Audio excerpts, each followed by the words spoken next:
हम चलते हैं अपने पहले मेहमान की जानिब, जनाब शेख वक़ास अकरम साहब, पाकिस्तान तहरीक इंसाफ के सीनियर रहनुमा और मरकज़ी तर्जुमान। बहुत बहुत शुक्रिया अकरम साहब अपना कीमती वक्त देने का। मुझे सबसे पहले तो ये बताइए कि ठीक है, मान लिया कि 26वीं तरमीम तो आप लोग वो कहते हैं ना रोकने में नाकाम रहे, लेकिन एक अच्छी खबर है PTI के लिए कि बुशरा बीबी साहिबा की ज़मानत हो गई, तो इसमें कुछ आपको उम्मीद की किरण नज़र आ रही है? देखिए, बुशरा बीबी की जमानत तो हो गई और वो उम्मीद की किरण भी है, और मैं ये समझता हूँ कि पार्टी के लिए और वर्कर्स के लिए एक हौसले की बात भी है, और खान साहब के लिए भी। जब उनकी ज़ौजा जो है वो जेल से बाहर होंगी तो हमें यकीन है कि उनके लिए भी एक तसल्ली का जो है वो सबब बनेगी।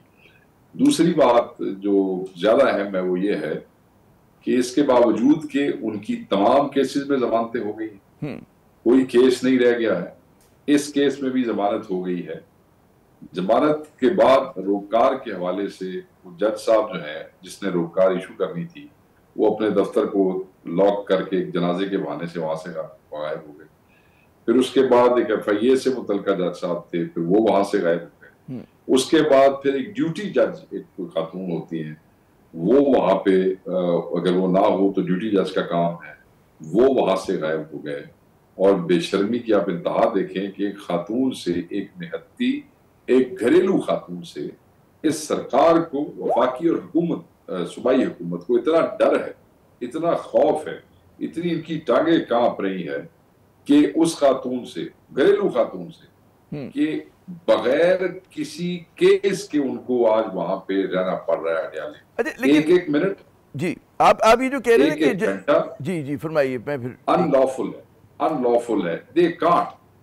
अजी, लेकिन पाकिस्तान में जो इंसाफ का निज़ाम है उसमें अक्सर बेशतर होता है कि बाद औक़ात जजेस नहीं मिलते, नहीं होते, तो पहली मरतबा तो नहीं हो रहा, तो लेकिन मतलब है कि आज नहीं हुई तो कल जमानत हो जाएगी। इसमें कॉन्स्पिरेसी थ्योरी तलाश करने की क्या जरूरत है? हमारे साथ तो पहली दफा नहीं हो रहा, हमारे साथ तो हर दफा ऐसे होता है। आपको याद होगा कि पिछली दफा जब बुशरा बीबी साहबा की जमानत हुई थी तो क्या हुआ था, अचानक उनको वहां रोका गया, रोककार लेट करवाई गई और दूसरे मुकदमे में उनकी गिरफ्तारी डाल दी गई। सो ये क्या कोइंसिडेंस है कि जज जमानत देने, मतलब रोककार वाला एक जज गायब, FIA गायब और ड्यूटी जज भी गायब। वो सारे इत्तेफाक जो पाकिस्तानी लीगल सिस्टम के जो गंदे और वो इत्तेफाकात हैं, जो लूप होल्स हैं, जो कमजोरी है, वो सारी हमारे ऊपर ही आके फिट हो गई है। तो मैं ये समझता हूँ ये कोई हसीन इत्तेफाक नहीं है, ये इनकी मैनाफाइडी है। ये जो सरकार है ये जान के जो है ये गन फहरा रही है, ये इनकी जो है डायरेक्शंस के ऊपर हो रहा है और ये गलत कर रहे हैं। इनको एक एक मिनट का हिसाब देना पड़ेगा। आपके ख्याल में किसकी, आपने कहा कि ये किसी की मतलब डायरेक्शन पे हो रहा है, वफाकी हुकूमत की हो रहा है, सूबाई हुकूमत की हो रहा है, कौन इसके पीछे मुबैना तौर पे है? जी, अडयाला पंजाब है और ऊपर वफाकी हुकूमत है, और वो दोनों एक ही पार्टी की है, और ये PDM की गवर्नमेंट है। और मैं ये समझता हूँ कि ये जो सारे गंदे काम इस मुल्क में इस वक्त हो रहे हैं, इनके पीछे और इनके आगे और इनके आमने और सामने यही कुछ है। पाकिस्तान की बदकिस्मती है, वो पंजाबी कह रहे हैं कि कड़म है पाकिस्तान। तो नून लीग को आप जो है जिम्मेदार करार दे रहे हैं। अच्छा, क्या इस बात का खदशा है वक़ास अकरम साहब आपको कि क्या मजीद कोई केस उन पर आ जाए बुशरा साहिबा के ऊपर? इसका इम्कान है? भाई बात यह है कि केस हमारे नॉलेज में कोई केस और है ही नहीं। सारे केसेस जितने भी थे सब में बुशरा बीबी की जमानत हो चुकी। हमारे इल्म में जिनके पास दर्जनों नहीं सैकड़ों केसेस के रिकॉर्ड है जो मुख्तलिफ सूबों में, मुख्तलिफ जिलों में, मुख्तलिफ अदालतों में भुगत रहे हैं, Bushra Bibi has no pending case against her. तो अब मतलब है कि अगर कोई पेंडिंग केस नहीं, और जाहिर है कि मजीद बनाना है इतनी जल्दी में, मेरे ख्याल में इतने जरखेज कोई दिमाग नहीं होगा कि नया केस बना ले। आप क्या समझते हैं कि अब ये मतलब जल्द ब देर, हम जैसे जो कहते हैं ना ऑप्टिमिस्टिक सोच के लोग हैं, समझते हैं कि आज़ाद हो जाएंगी, तो क्या आप उनका किरदार देख रहे हैं PTI की सियासत में कि जब इमरान खान साहब जेल में हैं तो क्या वो कोई एक फाल किरदार अदा करेंगी PTI के मामलात में, या जो उनका हमेशा से रोल रहा है कि वो घर में जो उनका सर वो घरेलू खातून है, निहत्ती घरेलू खातून है। उन पे पहले भी हमारी मुखालिफ पार्टी की तरफ से इस किस्म के इल्जाम लगते रहे हैं। मैं ये समझता हूँ कि वो इस किस्म का अभी कोई इंदिया नहीं दिया गया, ना खान साहब की तरफ से और ना बुशरा बीबी साहिबा की तरफ से। जब वो आ जाएंगी ऑब्वियसली वो ज़ौजा है हमारे कायद की और हमारे लिए निहायत ही काबिल एहतराम है, और उनका बार होना हम सब के लिए तसल्ली का सबब इसलिए भी है क्योंकि अगर हमारे खान को तसल्ली है, उनको इत्मीनान है, तो फिर हमें भी इत्मीनान है। तो कम से कम खान साहब की और इस पार्टी की इनके बाहर आने से एक परेशानी तो कम होगी, एक परेशानी कम होगी। अच्छा, अब हम आते हैं दूसरे मौज़ूआत की तरफ। हम भी देख रहे हैं कि जो गुज़िश्ता रोज़ शेर अफजल मरवत साहब ने एक असम्बली में तकरीर की, उसमें उन्होंने कहा कि जी मतलब है कि पीटीआई भी मतलब है कि काफ़ी हद तक तैयार थी उस शराइत के ऊपर, वो जो 26वीं तरमीम है उस पर साइन करने के लिए, अगर उसकी कुछ बातें मान ली जाती। क्या उनकी तकरीर पे आपका क्या वो होगा रद्द-ए-अमल? नहीं, मैं समझता हूँ कि जितनी भी एंगेजमेंट थी, इस एंगेजमेंट के अंदर, क्योंकि मैं खुद बहुत सारी चीज़ों में शामिल रहा हूँ एज एन, तो कोई भी ऐसा वक्त या कोई भी ऐसा मौका नहीं आया इस सारी एंगेजमेंट में जब पार्टी दस्तखत करने के लिए या वोट देने के लिए तैयार थी। फ्रॉम डे वन हम ये कह रहे थे कि ईसाई तरमीम की बेसिक रूह ही अदलिया की खुद मुख्तारी के ऊपर डाका डालना है, अदलिया को अपना दरबान और अपना खिलौना बनाना है, फॉर्मेशन ऑफ द बेंचेस में मुदाखलत, 3 जजों में से अपनी मर्जी का चीफ जस्टिस उठाना। तो हम ये तो उसके बिल्कुल ही उसमें, हालांकि उस 26 तरमीमों में से वो जो थी उसमें से मेजॉरिटी टोन डाउन हो गई थी, क्योंकि जब हमने एंगेजमेंट की मौलाना साहब के साथ कि आप वोट न दें, उस एंगेजमेंट के दौरान जो असिस्टेंस हमारी तरफ से गई उसकी वजह से पहला ड्राफ्ट चौथे ड्राफ्ट में फर्क था और चौथा ड्राफ्ट काफी टोन डाउन था। But again I must be on record, we never agreed, we never came to a consensus of a level जहां हम कहें कि हम वोट देने को तैयार हो गए थे। ये जो आप फरमा रहे हैं कि डाइल्यूटेड किस्म का मतलब ड्राफ्ट जो मंजूर हुआ है, तो एक तरह से मौलाना भी उसकी कामयाबी करार दे रहे हैं, आप लोग भी समझ रहे हैं। तो इसका मकसद ये कि जो खदशा था कि अदलिया की आज़ादी खुद मुख्तारी मुतासिर हो रही है, क्या वो कामयाबी नहीं करार दे रहे जी। अगर मिलिट्री कोर्ट्स नहीं है, ये लोग इसके ऊपर बड़ा वो उछल कूद कर रहे हैं और कहते हैं कि हमारी विक्ट्री है, ठीक है, टोन डाउन कराने में हमारी एक्सपर्टीज और हमारी लोगों की एंगेजमेंट जरूर इस्तेमाल हुई है जी, मगर जब अपनी मर्जी का जो बेंच होगा और अपनी मर्जी का सारा मामला होगा तो फिर कुछ भी करवाया जा सकता है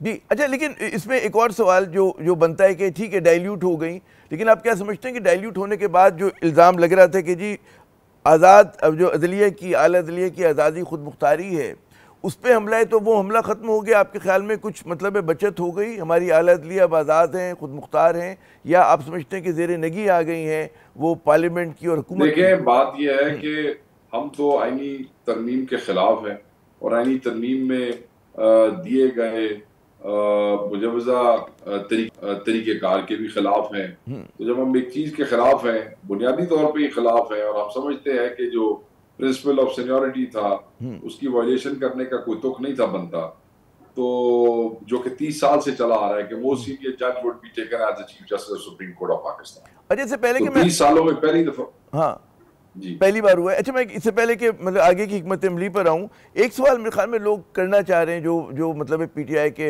हिमायती भी हैं, मुखालिफ भी हैं, कि आप लोगों ने जो कमेटी पार्लिमानी थी उसके लिए 3 नाम दिए, फिर बॉयकॉट कर दिया, ये फलसफा समझ में नहीं आया, क्या हिकमत अमली थी? सर मैं आपको बताता हूँ, ये पता है, मैं आपको आजकल के लफ्ज़ मुझे बात पर इस्तेमाल कर, एक हमारे पंजाबी में कहते हैं कबला है, यानी कि कबला समझते हैं पागल है। अच्छा। एक हमारे इलाके में कहते हैं यमला है। अच्छा। यानी कि the guy is not mad but he's acting as if he's mad, he's acting crazy but he's not crazy। ठीक है, मतलब वो डोंग कर रहा है कि मुझे समझ नहीं आ रही बात। तारिक फजल साहब ने फोन किया आमिर डोगर साहब को और जल्दी में उनसे 2-3 नाम मांगे कि जी हमने एक सेनेटर और 2 एमएलए के नाम, और ये अगली सुबह, ये एक दिन पहले की बात है। उसमें इतनी इमरजेंसी नाफिज, आपको पता है चीफ विप्स का एक वर्किंग कोऑर्डिनेशन होता है और जो बड़ा जरूरी होता है, चाहे आपके हालात कितने भी खराब हो सरकार के और ऑपोजिशन के, वो for the smooth running of the parliament वो एक कोऑर्डिनेशन जो है वो चलती है।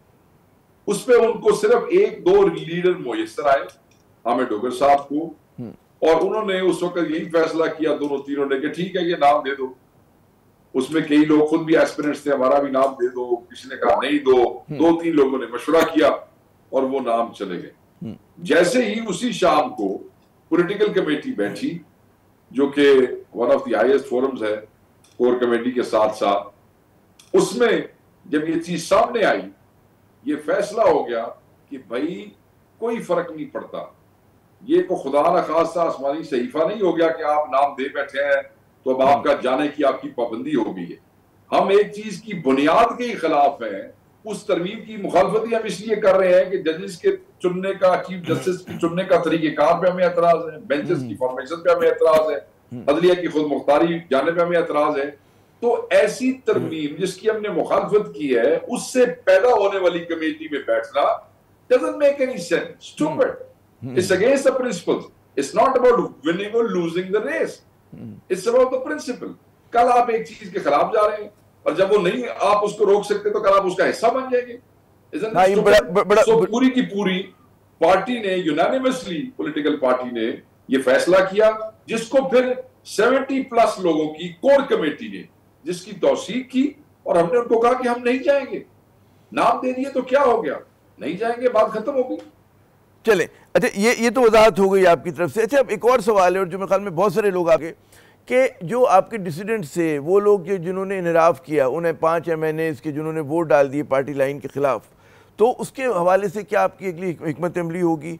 फिर एक और सवाल इसी से जुड़ा हुआ है कि ज़ैन कुरैशी साहब का नाम आ रहा था कि वो भी डोल गए थे, दबाव उन पर इतना था, उनके बारे में क्या फैसला करेंगे, या ये क्या असर आई है ये?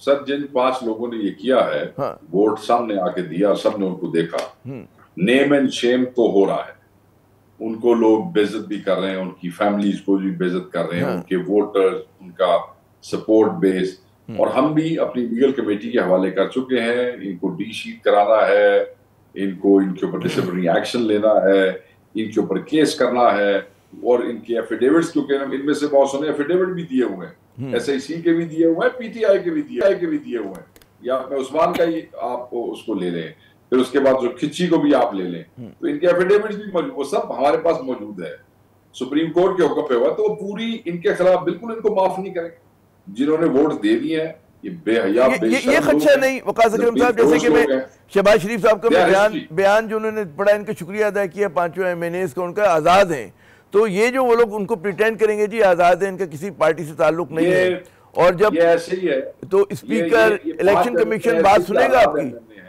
जैसे शहबाज शरीफ साहब अपने आप को लेजिटिमेट वजीर आजम समझते हैं, हमारी नजर में जितने वो लेजिटिमेट है ना, उतने ये आजाद है। तो आपके ख्याल में आप इनको बर्खास्त करा सकेंगे, इनको डी-सीट करवा सकने की पोजीशन में है आप? कराएंगे सर, हम अपना पूरा सब कुछ करेंगे जी, सब कुछ करेंगे। देखें मेरी बात सुने, अव्वल तो जो जिल्लत इनकी किस्मत में लिखी गई है, उस जिल्लत के मुकाबले की और ज्यादा नुकसान तो इनका हो नहीं सकता, इनका और इनकी नस्लों का। जो इस वक्त मुल्क में माहौल है और जो हमारा स्ट्रॉन्ग बेस है हमारी सपोर्ट का, अपने इलाकों में ये वापस नहीं जा सकेंगे। इनके साथ लोग इनको लानत बुझा करेंगे, इन्हें कोई माफ नहीं करेगा। अच्छा, क्विकली मुझे आजाद नहीं, क्योंकि सवाल 2-3 है, मेरे पास 2-4 मिनट रह गए, 2-3 सवाल और हैं। हम ज़ैन कुरैशी पे एक मुझे कमेंट अगर क्विकली आप। ज़ैन कुरैशी साहब वहां पे पार्लियामेंट में नहीं देखे गए थे, मगर हमें बताया गया कि वो अंदर किसी जगह पे, किसी लॉबी में या ऊपर प्रेसिडेंशियल एक ऑफिस बना हुआ है पार्लियामेंट का, उधर बैठे हुए हैं। मगर ज़ैन कुरैशी साहब को हम एक को सिंगल आउट नहीं करते, ये 4 आदमी है। चारों के ऊपर जो शो कॉज में इल्जाम है वो ये है कि जब आपको कहा गया था कि KPK में आप डेजिग्नेटेड जगहों पे, सेफ जगहों पे पहुंच जाए और फलाने बंदे की सुपरविजन में चले जाए, तो जहां आपके साथ बाकी 75-80 MNA चला गया था, आप 4 मौसूफ जो थे, आपको क्या तकलीफ थी कि आपने पार्टी लीडर की इंस्ट्रक्शंस को फॉलो नहीं किया? और फिर जो हमारे तक खबरें आई उसके मुताबिक आप उनके साथ राब्ते में थे और आपको कहीं ला के अंदर कहीं बिठाया गया था। अब वोट की जरूरत पड़ी या नहीं पड़ी, वोट उन्होंने आपका इस्तेमाल किया या नहीं किया, आप अगर हमें इस नीयत से छोड़ के गए कि आपने वहां वोट करना था और उन्होंने आपका वोट नहीं लिया, तो हमारे कागजों में आप गए, हमने इस पे उनको शो कॉज इशू किया है, उसको वो 7 दिन में जवाब देंगे। अगर वो सेटिस्फैक्टरी हुआ है, नहीं हुआ तो उस पर तहकीक और तफ्तीश होगी, कमेटी बैठ जाएगी, अगर वो मुतमईन होगी तो ठीक है, ना मुतमईन हुई तो ये चारों भी फारिग हो जाएंगे। चले, इमरान खान साहब ने तो आप देखे KP में 20 बंदे निकाल दिए थे, पंजाब के बंदे भी फारिग किए थे। खान के पास तो ये जो गद्दारी है ना सर, उसमें ये बड़ा औखा हो जाता है काम चलना। सो ये जो बाकी 4 लोग हैं जी, ये इन पे सस्पेशन है, उस सस्पेशन का शो कॉज दिया गया, शुबे पे आप लोगों ने उनको शो कॉज दिया। वजाहत होगी।